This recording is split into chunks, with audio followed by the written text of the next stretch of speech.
The Mototec 48-volt electric dirt bike. As a grown adult with no kids myself, there's no reason I should ever own one of these things. It's small, it's cheapy, range is limited, it's a gimmick. But it's for those exact reasons why I think it's worth every penny. To date, I've never owned an electric bike, nor have I ever owned a pit bike, although with my affinity towards mini motos, some may argue that I've had several. Either way, I'm as fresh to this as I assume you are, but that's kind of the point of these bikes. It's designed in such a way that anyone can really jump on this thing and have a good time. So let's get to me jumping on that bike and seeing if that's true. So even though this is an electric bike, it's actually incredibly simple to get this thing set up and going. I mean, it has a key, you turn it on and off. It even has a kill switch. It's got this dash, which is basically just a glorified bar graph to tell you how much e-gas is in the battery tank. It's got a throttle you twist and brakes you squeeze, and that's it. That said though, there is still a little bit of a learning curve, especially if you're used to other gas-powered bikes. Like, there's no shifting, there's no gears, and the rear brake is not on the foot, it's actually where your clutch would be.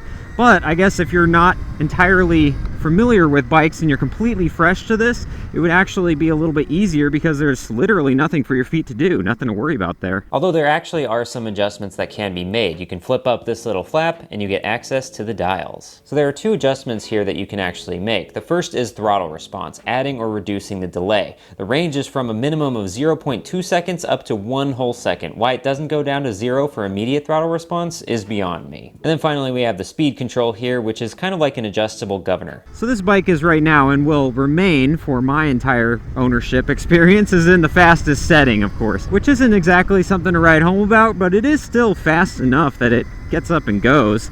Its top speed is give or take 25 miles an hour. I got, with a slight uphill, a little bit less than that, about 23, 24, and then with a slight downhill, I got about 25, 26. So that's what you can expect with a stock bike. However, for the sake of hilarity, we're going to turn it down and actually show you what the minimum speed is. And when I first did this, I had to give myself a double take because it was so comically slow. Watch this. I'm going to give it the full beans. Wide open.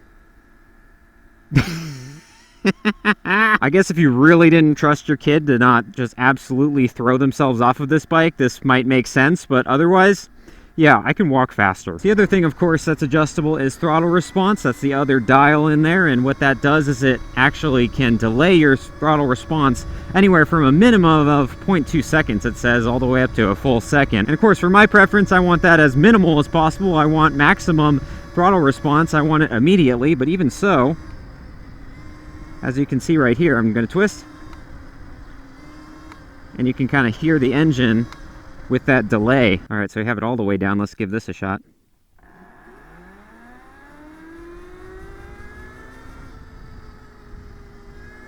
Wow, that was delayed. Did you see that? Let's do it again. That's a long second. That's like a full Mississippi. I think it affects the torque curve actually too, because if we go from a full stop to a full send, it's very gradual. Not only is it delayed, but it just doesn't get up as fast. As opposed to now, we have it at the minimum setting, and see there, it wants to pop a wheelie. Ooh, ooh, pothole. So many potholes. Speaking of potholes, let's actually talk ergonomics here. Obviously, this bike is meant for an 8-year-old, so me speaking as a fully grown 6-foot adult, it's not going to be the most comfortable, and it definitely isn't. Actually, according to the manual, this is designed for ages 13 and up, so if you're the type to obey those kind of warning stickers, then you can consider this designed to be intentionally uncomfortable out of the box. And yes, this is what I look like on the bike. It's very ridiculous. I mean, first of all, the suspension is, yeah, it's on springs, basically. I wouldn't expect anything more. It's also not the most comfortable because I'm actually not really sitting on the seat. I'm actually sitting just behind it. So I'm basically sitting on the rear fender. If I actually wanted to use the seat, I gotta sit all the way up on this, in which case my legs have nowhere to go. Oh, I can go on the curb, I forgot. But I guess one of the positive things about it being for an 8-year-old is that it has a short wheelbase, which means this thing is super darty. And that's always the fun thing about anything that's a mini moto, is just the flickability about things. And this is about as mini as a moto can get. Like I said before, as you can tell by my shadow there, It's not suspension, it's springs. Not much there in terms of suspension tech. Let's test brakes. I guess that response makes sense. I mean, these brakes are exactly the same that you would find on any given mountain bike, anything with disc brakes. But yeah, the brakes might be a disadvantage for some, but it does mean you get to do some really cool skids. I wonder if this has enough power to stoppy. Let's give that a try. Oh yeah, it got it. So the only annoying thing that I've noticed with the brake system is that you can't use the brake and the throttle at the same time. Anytime you press the brakes, rear or front, as you can see right here, it cuts the throttle. See, I'm wide open, nothing until I let off. Then you can go. So if you're planning on doing stuff like wheelies and burnouts, which I'm sure if you're buying this you are, probably want to disconnect those. Well, I've been zipping around for a little bit at least, and I've just noticed that I lost one bar. I only have 3 out of 4 now. Which brings up a good point about range, because of course that's one of the topics that everyone talks about with electric bikes. What is the range that you can expect with these things? Is it that bad? And it's a bit of a mystery actually, because the website and the owner's manual both have different things. The owner's manual says it's something like 13, 14 miles. But then the website only claims 9. So because of that, I'm assuming that the owner's manual is giving like ideal conditions, and then the website is giving something that's a little bit more reasonable. That's not something you see every day. And I'm assuming it's probably for a little kid, because that's what this is designed for, not someone as big as myself. So I'm expecting real world for me that this is going to be more like 7 or maybe 8 miles. We'll definitely put that to the test later on. Oh, ow. Okay, yeah, definitely with the comfort of this, or lack thereof, and the fact that the potholes around my neighborhood are in desperate need of repair, I'm really starting to feel it. I guess one positive thing is that the range is so short compared to other pit bikes and gas bikes that I won't be uncomfortable for long.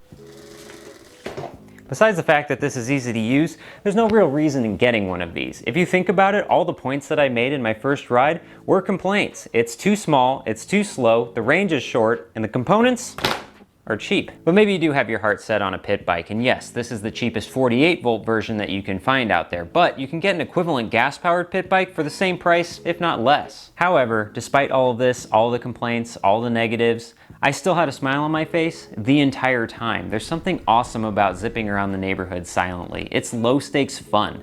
You know the phrase, it's better to ride a slow bike fast than a fast bike slow? Well, this is the epitome of riding a slow bike fast. Ooh. I didn't tighten that very well. Coming in hot. Full throttle, baby! Woo! This bike is just a hoot, that's what it is. It's like it's the extremes on both ends. It's so fun, but so dumb. It's so dumb, it's so fun, and yet so easy. So easy that a kid could ride this. In fact, so easy that a kid could maintain this. There's no oil to drain, there's no gears to grind, and most importantly, there's no noise. That's this bike's secret weapon. So yes, you can go out and take it out after a long day of work and feel like a kid again, and go rip around the neighborhood, because there's no way your HOA is ever gonna know. So yes, it is a gimmick, but you know what? It's a gimmick that works.